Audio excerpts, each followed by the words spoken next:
guy might say shit, that means I'm sorry I dropped a pie. It has nothing to do with shit.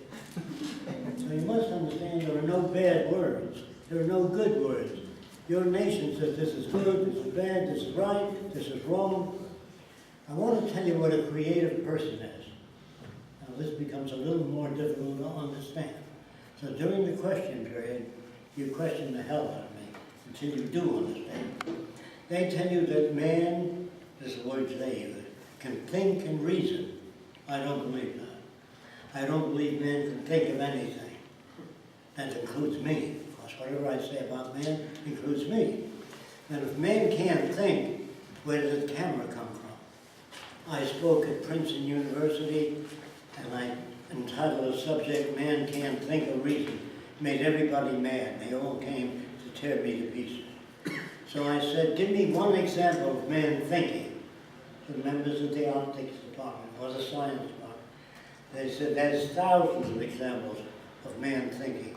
I said, I can't do anything of that. Give me one example. He said, well, there was a time when there was no camera, and somebody had to think of a camera. If you go into a barn during the daytime, 100 years ago, 300 years ago, if there was a knothole, meaning knocked out, so daylight comes in, the cows out front, You have a word if you want to draw. that's right, the cows out front would be seen on the wall walking upside down in the barn. And 1,000 years ago in the Holy Land, people appeared in the building with a little light hole in it on the wall upside down. And they charged 2 pieces of silver to see the upside down world. That's where the pinhole camera came from. Nobody sat down and invented a pinhole camera. When you climb a hill, if you step on the incline, you slip. If you step on the slight flat, you get up the hill. So whenever you climb a hill, you look for the flat region to get up the hill. After you live there 10 years, it looks like steps. But nobody comes up and says they're going to make steps. Or I have to invent language to communicate. That's what I take in school. That's a stupid thing. How can you invent language? Here's where language came from. Somebody banged his elbow and went, ah, he banged, oh, he ate something good, and that's where language came from. The sounds we made in relation to experience. If you saw a strange animal coming, you said, oh, boo, oh, boo, oh, boo. The other guy said, oh, boo, boo. You say, nobody says, I gotta sit down and work out a whole vocabulary. Not possible. Nor can man think of a new thing. Now, somebody got mad at me and they said, all right, somebody had to invent the movie camera. There's no movie camera out there in nature to suggest to a man. I'm going to try to tell you where it came from. The Chinese, 1,500 years ago, cut a doll out of paper with her arms up like this. It was called a dancing girl. And they made that girl about this size, and they put it on a table and put a candle in front of it, and oiled bamboo paper behind her. As the candle flickered, the girl danced. I don't know if you understand what I'm saying. A candle flickers while it burns, moves up and back. That casts a shadow of the girl that was stiff, made out of cardboard, and when she was dancing. That was the beginning of motion pictures. Now, nobody starts out with a camera. It's so little by little, over so many years, you think, my God, the man that thought of that must have a fantastic mind. No, they don't. It happens so slowly, so slightly, that you don't even know what it was that generated that. So I'm going to tell you, the Chinese used to take a pad of paper and stitch it together, and they'd write the Chinese characters. But they made a mark in the corner of the pad, page 1, page 2, in Chinese. If you happen to grab the pad and flip it fast, that mark jumps all over the place. If you don't understand me, you make marks in the corner of paper, any kind of one, and flip it fast, that mark will jump around. A Chinese artist drew a bird with wings in different positions, like that, in the corner of the pad, and went, and the bird looked like it was flying. The waves looked like they were moving. The man looked like they were walking. Another Chinese person put that in a wheel, all the pictures, and turned it. And Edison's bought that from a Frenchman. They think he invented the movie camera. And Edison put that wheel in this way, and years ago, I don't know if anybody's old enough to remember that, you put a nickel in the slot, you turned the thing, and you looked in the scope, and you saw a man walking. They were photographs that moved around.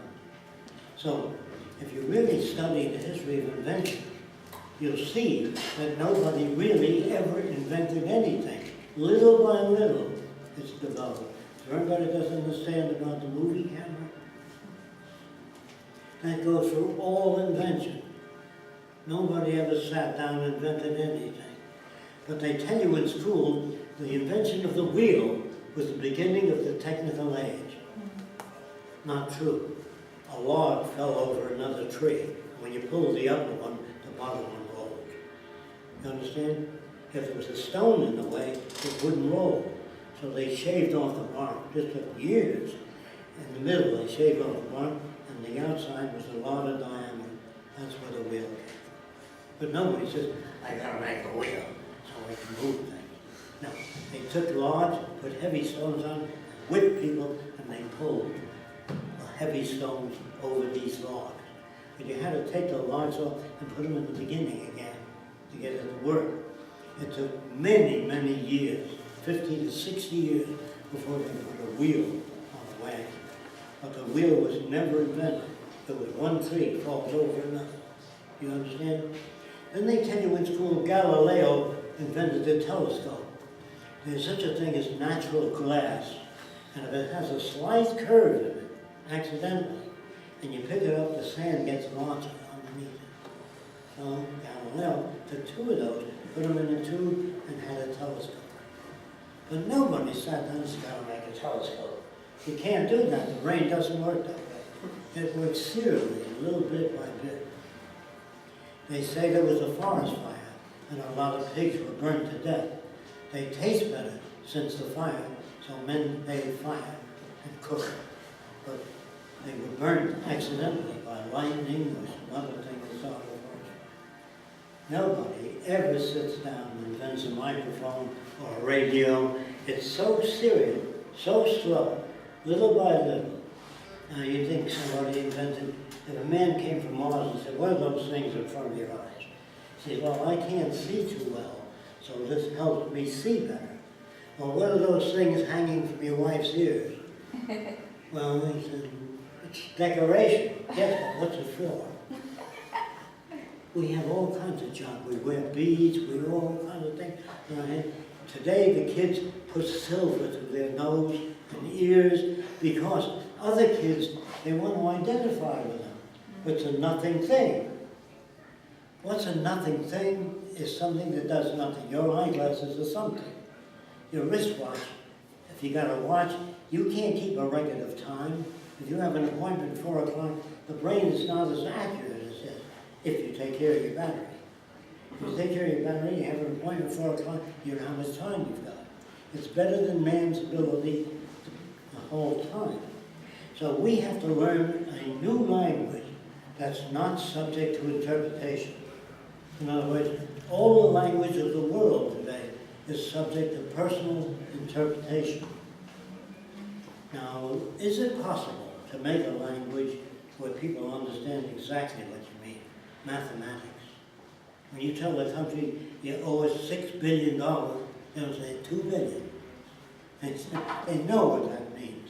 And when you do mathematics, when you do engineering drawings, if you send the drawings to China, Japan, they turn out the same product, not subject to interpretation. When scientists talk to each other, they don't say, "Believe me, this is the strongest material made." That's normal language. Scientists give you the tensile strength, the compression strength, the torsional strength, so they understand exactly what they're talking about. And as long as your language is haphazard, your words don't have any real meaning or clarification. When a girl says to me, "I'm in love," I say, "What do you mean by love?" "Oh, the guy brings me flowers every week, and takes me to dinner, and I listen to violin music, and I have a wonderful time." That is not sharing values.